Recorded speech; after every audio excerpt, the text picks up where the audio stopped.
Good afternoon. So this week, Jobs Week wrapped up just last Friday, and all attention turned to the inflation data that we received Wednesday and today. So we'll be sure to cover all of that, how it translates to the Fed. I'm Brandon Steele, financial advisor with Mainsail Financial Group here in Bellevue, and our goal is to leave you feeling more empowered each week and share with you some of the market news stories, data that's driving headline or driving the markets here week to week, and kind of weed out some of the headlines along the way. So this week, again, is really, let's call it Fed focus, because we get the end of jobs week, we get inflation, and then what I'll do is I'll wrap that all up and talk a little bit about what that may mean for the Fed ahead here. So let's start with wrapping up last week. So last week we had jobs week. We kind of shared some of the data that came in prior to Thursday. And then, of course, on Friday, we get the employment report and the unemployment rate. So the employment report shows that we lost 23,000 jobs.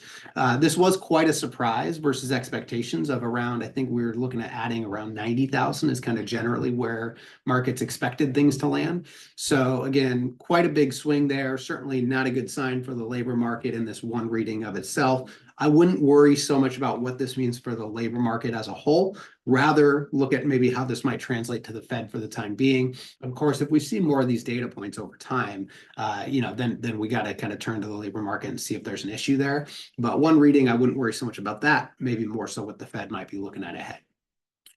We also got the unemployment rate, which was 4.1%. So this did actually come down slightly. Again, another reason maybe to not worry too much about this one data point. But basically, again, lost 23,000 jobs, unemployment rate at 4.1%. Then we fast forward to this week where we got a lot of inflation data. So this week on Wednesday, we got consumer price index data. Consumer price index, the headline number was up 0.1%. The core CPI number, so take out food and energy, was up 0.2%. Both of these, I believe, were generally in line with expectations from the market, but it did bring the annual inflation rate down. And this does kind of hint at what we'll cover here in a minute, but does take a little pressure off of the Fed. Then lastly here this morning, we got producer price index data. So the headline number, PPI, was flat.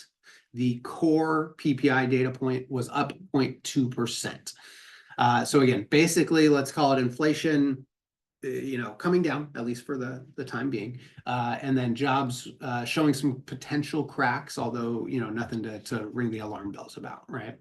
So we'll talk a little bit here in a minute about what that means for the Fed. For what it's worth, be sure to tune in next week before we get into our question of the week. Next week, we've got retail sales and housing data. So we will also get a good glimpse at the consumer off the back of all this jobs and inflation data that we received this week. But before we break, I do want to touch on our main question of the week, which is really, what does all this mean for the Fed? So let's just kind of look at this at a really high level. What we basically see is that we got the jobs going backwards is a cautionary tale of increasing rates, right? Generally speaking, there is a direct correlation or direct impact if they increase rates on the labor market itself. So with jobs going backwards, it gives the Fed a little bit of pause for concern, where they may not want to raise rates into a potential challenge in the labor market, because that could just expand those challenges. On top of that, we got inflation decreasing short term, right? But nonetheless, inflation decreasing here this month, which takes pressure off the Fed to do something about the higher inflationary concerns that they've been watching so closely, and seems to be the main thing that they're paying attention to. Where I'm going with all this is that this combo would basically suggest that the Fed may at least have more time to assess the data before any sort of rate hikes. Doesn't mean they may not be coming. This is 1 month's data point, but basically with the meeting coming up in September, we should get some more data between now and then too.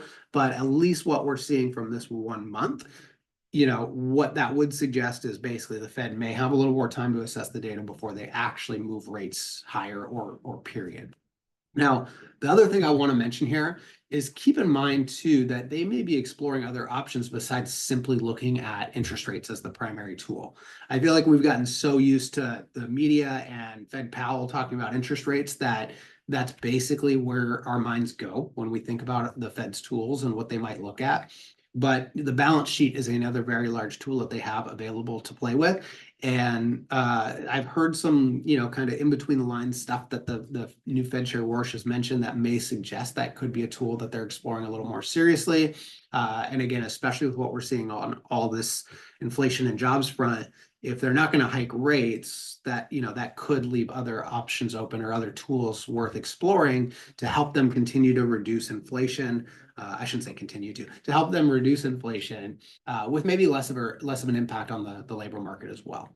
So that's kind of what I would take away from this week's data. Again, the Fed is obviously looking at things from a longer term perspective. So take this all with a bit of a grain of salt. But essentially, if they weren't looking at hiking last meeting, and then if the data continues as we're seeing right now anyway, it may at least suggest that they might have some more time to reassess before they make any changes there. Hopefully that's helpful. Be sure to tune in next week. Again, next Thursday, we have retail sales and housing data. So we'll kind of get a good glimpse at the consumer on top of, the labor and the inflation story that we touched on here this week. Have a great upcoming weekend, and we'll see you next Thursday at 3.